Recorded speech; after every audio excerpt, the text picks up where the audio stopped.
បើកហ្នឹងភ្លើងពេញតាប់ឡូតែអត់ទាន់ធ្វើអីទេអត់ទាន់ធ្វើអីទេបន្ទាប់មកបងចុច start ហ្នឹងដើម្បីទម្លាក់ទឹកចូលបាទដើម្បីទម្លាក់ទឹកចូលពេលដែលឃើញទឹកធ្លាក់ឬក៏ទឹកមិនធ្លាក់យើងនឹងដឹងតាមនឹងដោះស្រាយតាមនឹងទៅឥឡូវយើងឃើញទឹកធ្លាក់ហើយយើងចុចបិទវិញតែមកតង់ទៀតដើម្បីបញ្ចេញទឹកនឹងចោលបើសិនជាធុងនឹងមានបញ្ហាអីផ្សេងបញ្ហាលាន់បញ្ហាស្អីទឹកអត់ចេញឬក៏ load record អីផ្សេងចាំយើងទៅតាមនឹងទៀតយើងទៅ power មកយើងជួយរើសតាពាក្យ spin តែមួយឯង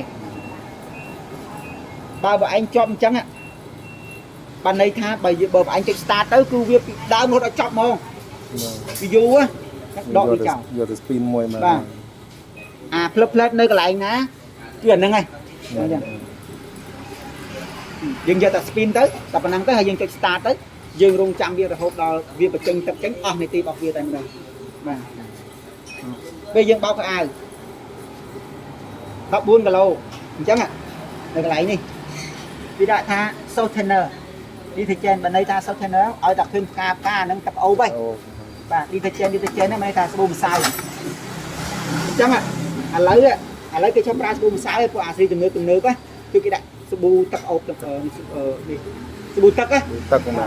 ចាក់ចូលនៅកន្លែងហ្នឹងស្ប៊ូម្សៅគេដាក់ប្រើទៅពួកអាស៊ីទំនើបហ្នឹងបាទដាក់ស្ប៊ូទឹកហើយនឹងទឹកអូបប៉ុន្តែឥឡូវស្ប៊ូទឹកវាអូបស្រាប់ហើយបើថាយើងបោកយើងបាច់ដាក់ទឹកអូបទេចាក់តាមហ្នឹងទៅវាអូបស្រាប់ហើយប៉ុន្តែបើភ្ញៀវសួរអី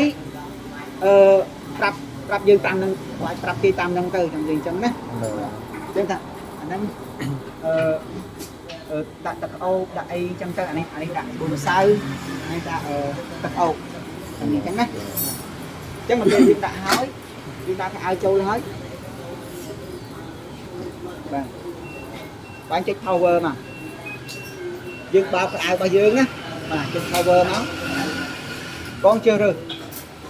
បងចង់បោកអីគេបោកអាវអីគេបាទជាធម្មតានេះគឺយើងចុចចឹងណាជាធម្មតាអាលេខ1ហ្នឹងគឺកៅទូទៅហ្នឹងទោះវាអង់គ្លេសវាទៅស្អីក៏ដោយនិយាយចឹងណាបាទលេខ1ហ្នឹងគឺកៅទូទៅហ្នឹងអានេះខោកបយអានេះបោកពួយអានេះប្រឡាក់ខ្លាំងអានេះបោកលឿនអានេះស្រាលអាវតែមិនត្រូវចំណាំនៅម្ដុំនេះកៅស្រាលស្ដើងមិនន័យថាដូចជាកៅជីតាជាតែអត់អាចបោកច្រើនបានទេយ៉ាងចឹង3ទៅ4គីឡូអីទេអញ្ចឹងណាបាទចឹងមកយើងប៉ុណ្ណឹងមកគឺថាឥឡូវយើងជឿរើកៅទូទៅណាយើងទៅកៅទូទៅបាទនេះបើឯងអានេះត្រាំអានេះបោកអានេះជំរះអានេះពូតបើឯងអត់យកត្រាំក៏មិនអីដែរចាំយើងអញ្ចឹងណាបាទយើងចុចឲ្យជាប់ចឹងមកណាឲ្យតែលោកផ្លើចឹងសញ្ញាក្រហមហ្នឹងបានន័យថាវាដំណើរការពីដើមរហូតដល់ចប់តោះមកយើងរើសកម្រិតសឹកបើឯងដាក់ប៉ុណ្ណេះពេញចុចឲ្យច្រើនទៅយើងយកកន្លោះប៉ុណ្ណឹងទៅបើសិនជាយើងដាក់ទឹកកៅអៅយើងល្មមបាញ់បាយតាក់ដាចឹងណាបើកៅយើងតិចបាទយើងជឿរើសដល់ខ្លួនឯងយើងអញ្ចឹងណាតោះមកយើងចុច start ទៅយើងយល់អត់បាទឡើយសាក់រៀនទៅតេស្ត